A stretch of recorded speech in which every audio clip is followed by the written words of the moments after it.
영상으로 예배하시는 모든 여러분들을 사랑하고 축복합니다. 오늘 3월 19일이죠. 사순절 네 번째 주일 예배 함께 드리실 텐데요. 우리 신령과 진정한 마음으로 예배하는 자들을 찾으시는 하나님 앞에 우리 함께 예배하겠습니다. 우리 기도로 예배를 시작하겠습니다.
전능하사 천지를 만드신 하나님 아버지를 내가 믿사오며 그 외아들 우리 주 예수 그리스도를 믿사오니 이는 성령으로 잉태하사 동정녀 마리아에게 나시고 본디오 빌라도에게 고난을 받으사 십자가에 못 박혀 죽으시고 장사한 지 사흘 만에 죽은 자 가운데서 다시 살아나시며 하늘에 오르사 전능하신 하나님 우편에 앉아 계시다가 저리로서 산 자와 죽은 자를 심판하러 오시리라. 성령을 믿사오며 거룩한 공회와 성도가 서로 교통하는 것과 죄를 사하여 주시는 것과 몸이 다시 사는 것과 영원히 사는 것을 믿사옵나이다. 아멘.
하나님께서 우리에게 주시는 말씀은 마가복음 1장 40절에서 45절까지의 말씀입니다. 한 나병 환자가 예수께 와서 꿇어 엎드려 간구하여 이르되 원하시면 저를 깨끗하게 하실 수 있나이다. 예수께서 불쌍히 여기사 손을 내밀어 그에게 대시며 내가 원하노니 깨끗함을 받으라. 곧 나병이 그 사람에게서 떠나가고 깨끗하여진지라.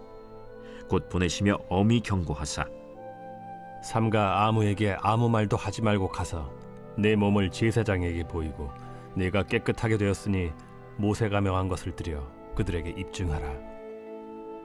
그러나 그 사람이 나가서 이 일을 많이 전파하여 널리 퍼지게 하니 그러므로 예수께서 다시는 드러나게 동네에 들어가지 못하시고 오직 바깥 한적한 곳에 계셨으나 사방에서 사람들이 그에게로 나아오더라.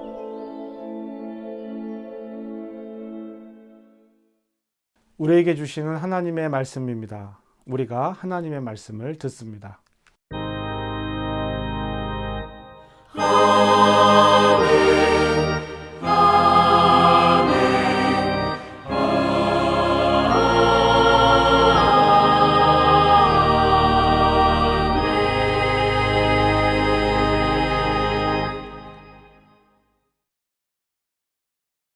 하나님 우리 아버지와 주 예수 그리스도로부터 은혜와 평강이 여러분들에게 함께하길 바랍니다. 네, 지난주 우리는 주는 그리스도시요 살아계신 하나님의 아들입니다 라고 고백했던 시몬 베드로의 이야기를 중심으로 함께 이야기를 나눴습니다. 이제 시몬에서 바요나 시몬에서 베드로로 이름이 바뀌는 그 베드로와 예수님 사이의 이야기를 우리가 함께 보았죠. 주는 그리스도시요 살아계신 하나님의 아들입니다 라고 하는 이 고백을 했던 베드로를 예수님께서는 축복해 주셨습니다. 그런데 결국에는 이 이야기 끝에 베드로가 예수님께서 가시는 길을 가로막으려고 합니다. 예수님께서 십자가의 길을 가시겠다고 말씀하셨는데 내가 그 일을 막겠습니다 라고 이야기한 거죠. 우리도 그럴 수 있다라고 말씀을 드렸어요. 내가 원하는 것이기 때문이기도 하고 내가 할 수 있는 일이기 때문이기도 하다라고 말씀드렸습니다. 하나님 앞에서의 죄는 하나님께서 판단하시고 결정하실 일을 우리가 판단하고 결정하는 것이라고 말씀을 드렸죠. 그래서 예수님은 베드로에게 이렇게 말씀하셨습니다. 우리 지난주 암송 말씀이죠. 마태복음 16장 23절 후반절 말씀입니다. 하나님의 일을 생각하지 아니하고 도리어 사람의 일을 생각하는도다. 아멘. 여기서 말하는 하나님의 일은 종교 생활이 아닙니다. 우리는 이제 종교 생활과 신앙 생활을 구분할 수 있는 정도의 인식은 가지고 있죠. 저와 여러분이 하나님 나라의 걸림돌이 아니라 디딤돌이 되어야 하겠다라는 말씀을 우리 지난주에 말씀을 나눴습니다. 판단의 문제, 걸림돌이 되느냐 디딤돌이 되느냐라고 하는 것은 이 판단의 문제를 누구에게 두느냐, 어디에 두느냐라는 것에서부터 시작하는 일이었죠.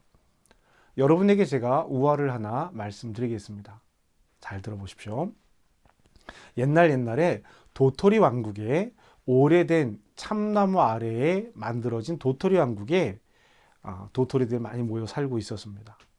도토리 왕국은요, 현대적이었고 굉장히 서구화되어 있었기 때문에 백성들은 결의에 차서 일들을 시작을 했습니다. 그들이 중년쯤 되자 베이비붐 시대에 태어난 이 도토리들은요, 자기개발 코스에 참여를 하기 시작했습니다. 이 여러 가지 세미나들이 열렸는데요. 그 세미나 중에 하나는 당신의 껍질에서 얻을 수 있는 모든 것이라고 하는 과정도 있었습니다. 또 나무에서 떨어질 때 생겨난 이 껍질의 상처, 멍들, 이 상처와 멍들을 회복하는 프로그램도 있었어요. 도토리 껍질에 오일 마사지를 하고 윤을 내주는 휴양시설도 있었고, 또 이 도토리들의 장수를 위해서, 행복을 위해서 다양한 프로그램들이 열렸다라는 것이었죠. 그런데 어느 날 이 왕국 한가운데 지나가던 새가 뜬금없이 도토리 하나를 뚝 하고 떨어뜨립니다. 굉장히 못생긴 도토리였어요. 이 도토리는요, 아무것도 자기가 가진 것이 없었습니다. 더러웠고 다른 동료 도토리들에게 부정적인 인상을 주었죠. 그런데 이 도토리가 참나무 옆에 앉아서 꿈 같은 이야기를 늘어놓기 시작했습니다. 그가 나무 이쪽을 이렇게 가리키면서요, 사실 우리는 이 참나무였어. 우리는 이 나무야. 라고 이야기를 하는 겁니다. 대부분의 도토리들은요, 에이, 말도 안 되는 소리 하지 마. 우리가 어떻게 이 참나무가 될 수 있어? 비난했습니다. 그런데 그 중에 몇몇이 흥미를 보이는 거예요. 우리가 이 나무였다라고? 말해봐. 어떻게 우리가 이 나무였다라는 거야? 도토리들이 이야기를 나누기 시작합니다. 이 떨어진 도토리가 이렇게 얘기하죠. 글쎄, 우리가 땅 속으로 들어가서 무엇을 해야 하지 않을까? 그리고 껍질을 깨야겠지. 그러자 그 이야기를 들은 다른 도토리들이 비난을 합니다. 정신 이상자 도토리야. 정말 미쳤어. 그렇게 되면 우리는 더 이상 도토리가 아니잖아. 라고 이야기를 하는 겁니다. 이 이야기는요, 변화를 원하는 사람들, 삶의 의미를 찾는 사람들을 위한 이야기입니다. 제가 오랜 시간 동안 공부하며 읽은 책에 나오는 내용인데요. 이 내용을 여러분에게 소개한 겁니다. 여러분은 이 이야기를 어떻게 들으셨습니까? 어떤 생각이 드시는지요? 제가 지난 설교에서도 한번 말씀드린 적이 있는데요. 이 애벌레가 나비가 되는 과정에 대해서 말씀을 드렸었습니다. 애벌레가 꼬치가 되고 꼬치가 나비가 되는데, 나는 애벌레임을 포기했어. 나는 꼬치임을 포기했어. 내가 나비가 되기 위해서 애벌레를 포기하고 꼬치를 포기했어. 라는 말은 적합하지 않다라고 말씀을 드렸습니다. 불가능하다라는 이야기예요. 왜요? 원래 목적이 나비였기 때문이다 라는 것이죠. 이 나비의 이야기와 이 도토리의 이야기는 비슷한 맥락을 가지고 있습니다. 우리의 목표가 나비가 되는 것이 아니라는 거예요. 우리의 목표가 참나무가 되는 것이 아니라는 겁니다. 이것을 우리에게 적용하면 우리는 그리스도인이 되는 것이 목표가 아니라는 거예요. 그럼 무엇이냐? 원래 그것이었다라는 거예요. 내가 그렇게 되어야만 해. 나는 지금 이런 모습이지만 이렇게 될 거야 라는 것이 아니라, 우리는 원래 그런 존재였다라는 것. 하나님 안에서 풍성한 삶을 살도록 창조되었다라고 하는 것이죠. 그런데 길을 잃어버렸습니다. 방향을 잃어버렸어요. 그런데 그 가치를, 그 길을 다시금 우리에게 보여주신 분이 계세요. 그분이 예수님이십니다. 우리가 그 길에, 하나님 나라에 다시 들어서도록 십자가에 대신 그 잃어버린 값을 지불하신 분이 예수님이시라는 거예요.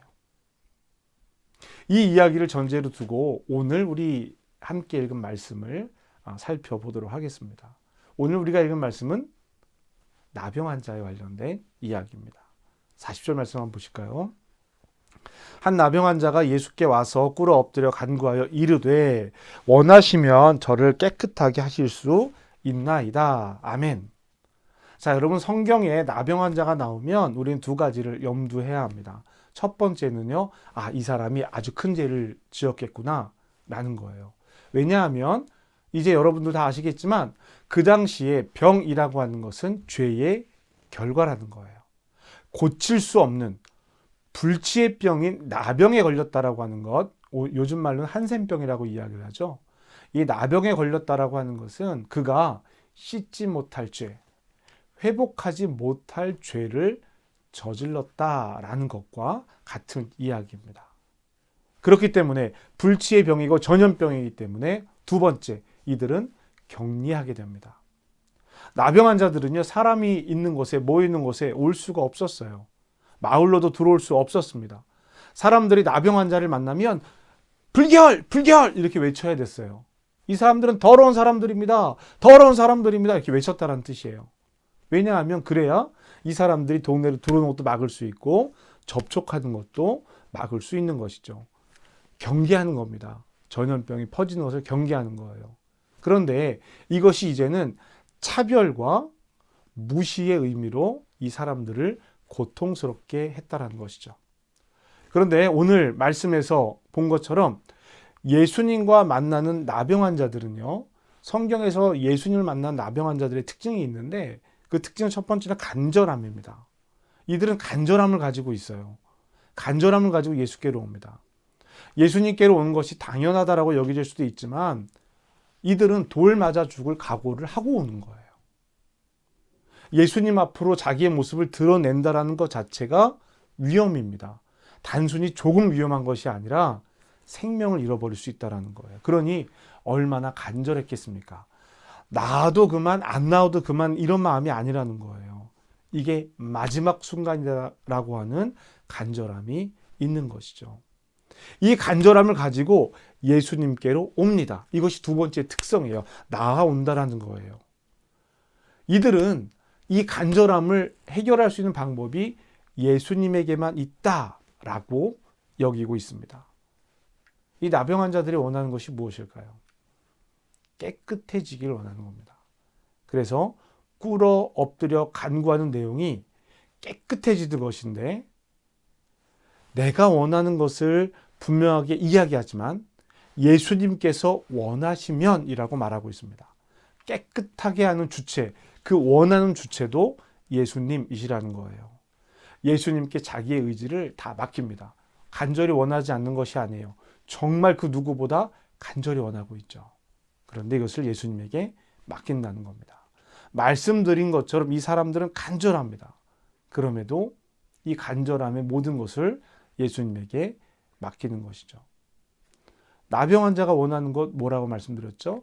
깨끗해지길 원하는 겁니다. 고침을 받는 거예요. 사람들이 나를 멀리합니다. 나에게 돌을 던지고 그것도 모자라서 저를 죽일 수도 있습니다. 나도 공동체 안에 살고 싶어요. 이 문제를 해결해 주세요. 라고, 나도 가족과 함께 살고 싶어요. 라고 얘기하는 것이 아니라는 거예요. 나는 마을을 떠나서 한적한 곳에 홀로 있는 것이 싫습니다. 라고 이야기하는 것이 아닙니다.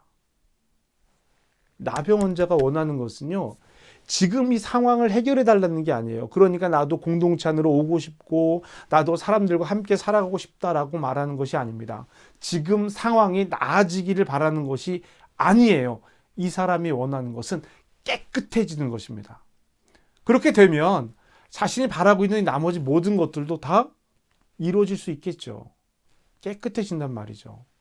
나병 환자는요, 지금 자신이 바라고 원하는 것이 무엇인지를 정확하게 알고 이야기하고 있습니다. 예수님은 이런 나병 환자의 바람을 들어주시죠. 41절, 42절입니다.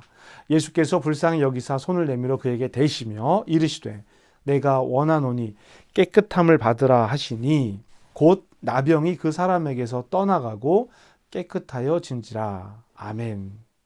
깨끗해졌어요. 목적한 바를 이루었습니다.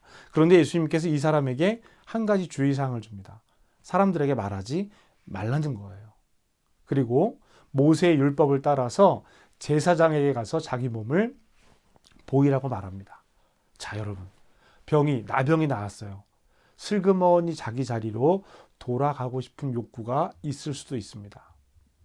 누가복음에 기록되어져 있는 10명의 나병 환자의 이야기를 보면 그 이야기를 좀 가늠해 볼 수 있습니다. 한 명만 돌아와서 예수님에게 감사하는 장면이 나옵니다. 나머지 9명은요, 자기가 나병 환자였다는 것을 감추고 있는 것입니다. 슬그머니 자기 자리로 돌아간 것이죠. 그런데 예수님도 굳이 제사장에게 가서 확인을 받으라고 말합니다. 확인을 받고 공동체로 돌아가라고 말을 하는 거예요. 만일 이 사람이 이것을 숨기려고 했다면 그 공동체를 떠났어야 될 거예요. 왜냐하면 사람들이 다 알고 있잖아요. 자기가 한적한 곳에 물러나 있지만 그 이유를 알고 있고 나병 환자였다라고 하는 과거의 자신을 알고 있기 때문에 나병을 숨기려고 했다면 다른 곳으로, 다른 마을로, 다른 지역으로 옮겨갔어야 했을 것입니다. 자기를 숨기기 위해서 말이죠. 그런데 예수님은 이 사람을 자기 공동체로 돌려보냅니다. 우리 신앙생활의 모습이 여기에 드러나게 되는 것이죠. 그런데 이 사람은 예수의 말씀 중에 따르지 않은 것이 있었습니다. 그것이 뭐냐면 말하지 말라라는 것을 말했다라는 거예요. 그리고 이것 때문에 예수님은 그 동네에 다시 들어가지 못했다, 어려웠다라고 이야기를 합니다. 45절이죠. 그러나 그 사람이 나가서 이 일을 많이 전파하여 널리 퍼지게 하니, 그러므로 예수께서는 다시는 드러나게 동네에 들어가지 못하시고 오직 바깥 한적한 곳에 계셨으나 사방에서 사람들이 그에게로 나아오더라. 아멘. 예수님은요, 그리고요, 하나님의 나라는요, 감출 수 없습니다. 많은 사람들이, 많은 권력들이 예수님을 감추려 했고 하나님 나라를 감추려 했고 가로막고 방해하려고 했습니다. 그런데 다 실패했어요.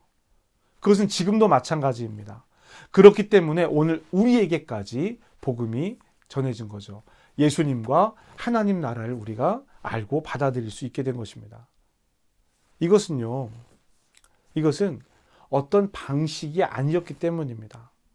이것은 어떤 형태가 아니었기 때문입니다. 방식과 형태라면 문화 속에서 다른 많은 문명들이 사라졌던 것처럼 그렇게 사라져 버렸을지도 모릅니다. 복음은, 하나님의 나라는요, 한적한 곳에서 시작이 되었습니다. 히브리 민족이 그랬고 이스라엘이라는 나라가 그랬습니다. 예수님께서도 그렇게 오셨죠. 한적한 곳에, 중심되는 곳이 아니라 주변부에서 시작했다라는 이야기예요. 바깥 한적한 곳은 이 나병 환자들이 사는 곳을 의미하기도 합니다. 동네에서 멀리 떨어진 곳, 구별되어진 곳, 격리되어진 곳을 이야기하는 것이죠. 그곳에 예수님이 계셨고 예수님을 필요로 한 사람들이 예수님께로 나옵니다. 사랑하는 성도 여러분, 오늘 우리는 이 이야기에서 하나님 나라를 발견합니다. 하나님의 나라는요, 상황이 변하고 상태가 변하는 것이 아닙니다. 그 나라를 살아가려는 삶 존재 자체가 변하는 거예요. 보라, 이전 것은 지나갔으니 새 것이 되었도다. 이 고백과 같은 것이죠. 이전 것과 새 것은 함께 할 수 없습니다. 나병 환자와 깨끗해진 사람이 함께 동시에 존재할 수 없는 것처럼 말이죠. 말씀드린 우화 기억나시죠? 도토리와 참나무는 동시에 존재할 수 없는 것과 같습니다. 도토리는 분명 참나무가 될 수 있습니다. 그러나 도토리로 머물기 원한다면 참나무가 될 수 없죠. 그런데 더 중요한 것은 무엇이냐면 말이죠. 내가 참나무가 될 수 있다는 것을 깨닫는다는 거예요. 그 깨달음이 없다면, 도토리가 참나무가 될 것이라는 그 깨달음이 없다면 도토리는 도토리로 끝날 수밖에 없는 겁니다. 그건 너무나도 당연한 이야기예요. 도토리의 목표가 참나무가 되는 것이 아니라 너무나도 당연한 일인데 깨닫지 못하고 있다는 겁니다. 깨져야 하는 도토리의 껍질을 더 단단하게 만들면서 스스로 도토리로 만족하려고 하는 이야기가 바로 이 우화예요. 도토리에게 참나무는 말도 안 되는 일이죠. 존재가 전혀 다른 것으로 인식되겠죠. 나는 도토리고 이 나무는 참나무야. 이렇게 받아들이고 사는 것입니다. 사도 바울이 로마서에서 이렇게 고백을 합니다. 우리가 아직 죄인 되었을 때에 예수 그리스도께서 우리를 위하여 죽으심으로 하나님께서 우리에게 자기의 사랑을 확증하셨다라고 고백하죠. 예수님의 십자가는요, 죄인된 우리를 위한 것입니다. 우리가 죄인이었기 때문에 예수님의 십자가가 우리에게 유효한 것이죠. 우리가 스스로 죄인임을 고백할 때 이 예수님의 십자가가 우리에게 유효하다라는 거예요. 내가 나병 환자임을 알아야 하는 것처럼 말이죠. 난 나병 환자가 아니야. 피부에 다른 사람들과 다르게 어떤 이런 뭔가가 났을 뿐이야. 이거 부스럼이야. 진물이 조금 나고 있는 거야. 사람들이 그런데 나를 나병 환자라고 오해해서 밖으로 내쫓아낸 거야. 그러니 나는 내 자리로 돌아가야 해 라고 생각했다면 이 나병 환자는 예수님에게 이 나병에서 나를 깨끗하게 해주세요 라고 말하지 못했을 거예요. 나병 환자는 자기의 권리를 온전히 주님께 맡겼죠. 사랑하는 성도 여러분, 우리가 그리스도인으로 살아가는 삶의 가장 중요한 것은요, 하나님께서 나의 왕입니다라고 하는 고백입니다. 예수 그리스도, 예수 메시아, 예수 나의 왕이 되는 것이죠. 하나님께서 왕입니다라고 인정하는 것은 이제는 더 이상 내가 내 삶의 주인, 내 삶의 판단자가 아니다라고 인정하는 겁니다. 내가 주인 되어 살았던 삶을 인정하고 그 자리를 주님에게 내어놓는데 십자가의 은혜로 말미암아 그 일이 가능하다라는 고백인 것이죠. 나병 환자가 예수님께 원하신다면 나를 깨끗하게 해주세요 라고 말하는 것, 그 순간 이 나병 환자는요, 자신의 모든 권리, 생명까지도 주님에게 맡겨놓은 것입니다. 그리고 그 생명이, 어쩌면 살아있는 생명이 나병 환자가 소유하고 있는 마지막의 것일 수도 있습니다. 십자가의 죽음으로 나타난 하나님의 사랑을 받아들이고 예수님을 삶의 주인으로 인정하는 것이 하나님의 자녀로 살아가는 삶의 출발입니다. 마치 도토리가 땅에 심기우는 것처럼요. 도토리가 땅에 들어간다고 해서 모두 싹을 틔우는 것은 아닙니다. 요한복음 12장 말씀에 예수님께서 이런 말씀을 하세요. 한 알의 밀알이 땅에 떨어져. 한 알의 밀알이 땅에 떨어져 어떻게 되나요? 성경 뭐라고 말하고 있죠? 죽지 아니하면 한 알 그대로 그냥 머물러 있고 죽으면 많은 열매를 맺는다고 말씀하고 계십니다. 성도 여러분, 어느 누구도 밀알을 땅에 죽인다라고 표현하지 않아요. 밀알을 땅에 심으면 그 밀알이 싹이 나야 되겠죠. 싹이 나는 과정이 분명히 있습니다. 발화가 돼야 돼요. 그냥 썩어도 안 됩니다. 어느 농사꾼이 파종을 하면서 나는 오늘 감자를 땅에 죽였어. 나는 오늘 고구마를 땅에 죽였어. 나는 오늘 깨를 땅에 죽였어. 이렇게 말하는 사람 있나요? 없습니다. 그렇지 않아요. 한 알의 밀알이 땅에 떨어져 싹을 틔우면 이라고 얘기를 해야 되는 거죠. 그런데 죽인다라고 표현을 하고 있어요. 이 죽는다라는 단어가 사람이 죽을 때 사용하는 죽는다를 사용해서 이 이야기를 하고 있습니다. 한 알의 밀알이 죽지 않으면 이라고 말씀하시는 거죠. 상태의 변화가 아니라 존재의 변화. 이전 것은 죽고 거듭남, 새로 태어나지 않으면 이라고 말하고 있는 것입니다. 존재가 변하면 나병 환자들이 머물렀던 바깥 한적한 곳이 예수님과 머무는 곳이 되는 것입니다. 빛나는 도토리가 아니라 이제 막 싹을 내기 시작한 참나무가 되기를 주님의 이름으로 축복합니다. 혹 우리의 바램과 기도가 빛나는 도토리에 머물러 있는 것은 아닌지요. 예수님은 우리에게 존재가 바뀌기를 요청하십니다. 요한복음 1장 12절에 영접하는 자, 곧 그 이름을 믿는 자에게는 하나님의 자녀가 되는 권세를 주셨으니 라고 말씀하셨어요. 우리는 하나님의 자녀가 된 것입니다. 존재가 바뀐 거예요. 이 존재가 바뀌기 위해서 내가 어디쯤에 있는지 자기 확인이 필요합니다. 저와 여러분에게 오늘 이 시간이 바로 그런 시간이 되기를 주님의 이름으로 축복합니다. 모르고 사는 것이 아니라 비록 지금은 연약할 수 있지만 땅 속에 묻힌 작은 도토리 같을지 모르지만 자라서 참나무와 같이 더 많은 열매를 맺는 나무가 될 수 있음을 깨닫는 우리가 되기를 바랍니다. 도토리의 존재는요, 원래 그런 거예요. 나는 나병한 자입니다. 당신이 원하신다면 나를 깨끗하게 해 주십시오라고 주님 앞에 엎드리는 저와 여러분이 되기를, 주님께 맡긴 삶이 되기를 주님의 이름으로 축복합니다. 존재가 변해야 합니다. 우리는 그런 존재예요. 그런 존재임을 인식하고 깨닫고 하나님 앞에 이 사순의 절기에 내가 더 하나님 앞에 그러한 존재 되기를 간구하고 구합니다. 주님 나를 도와주시옵소서. 이렇게 구하고 기도하는 저와 여러분 되시기를 주님의 이름으로 축복합니다. 기도하시겠습니다.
하나님을 나의 주인으로 모십니다.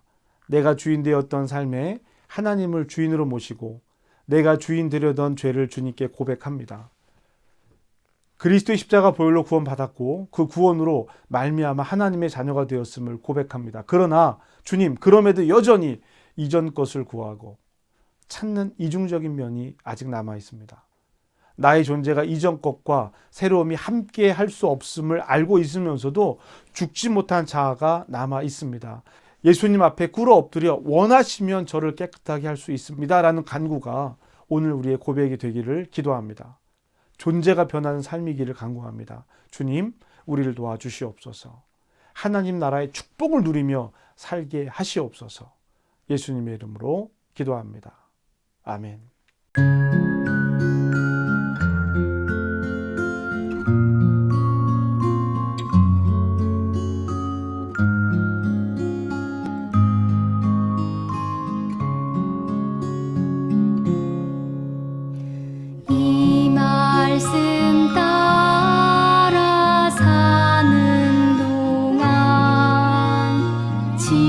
지치지 않게 하시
헛된 것과 거짓말을 내게서 멀리 하옵시며 나를 가난하게도 마옵시고 부하게도 마옵시고 오직 필요한 양식으로 나를 먹이옵소서. 혹 내가 배불러서 하나님을 모른다 여호와가 누구냐 할까 하오며 혹 내가 가난하여 도둑질하고 내 하나님의 이름을 욕하게 할까 두려워함이니이다. 사랑과 은혜가 풍성하신 하나님, 세상에 살던 우리를 주의 전으로 불러주실 때 귀한 예물을 준비하여 드리게 하시니 감사합니다. 드리는 손길마다 하늘이 신령하고 땅에 풍성한 복을 내려 주옵소서. 세상에 베풀고 섬기며 살아가는 넉넉한 믿음이 되게 하시고 어려운 가운데 드리는 가정들의 형편을 돌봐주시고 위로와 사랑을 내려 주시옵소서. 주신 달란트 땅에 묻어두지 않고 순종하며 사명 감당하게 하시옵소서. 교회 운영을 위해 복음을 위해 드려진 물질입니다. 주님, 사용되는 모든 곳에 하나님의 사랑을 더하여 주시옵소서. 예수님의 이름으로 기도합니다. 아멘. 여러분은 생명의 말씀을 들었습니다. 삶 속에서 생명의 말씀으로 흔들리지 않고 말씀을 따라 살겠습니다. 주님, 우리를 도우소서. 세상을 향해 나가는 사랑하는 주님의 자녀들에게 주님의 평화가 함께하길 바랍니다. 거룩함으로 나아가십시오. 담대함으로 주님과 함께 평화의 길을 걸어가십시오. 성부, 성자, 성령께서 예배의 힘으로 세상을 향해 나가는 사랑하는 성도들과 함께 하시기를 간절히 축복합니다. 아멘.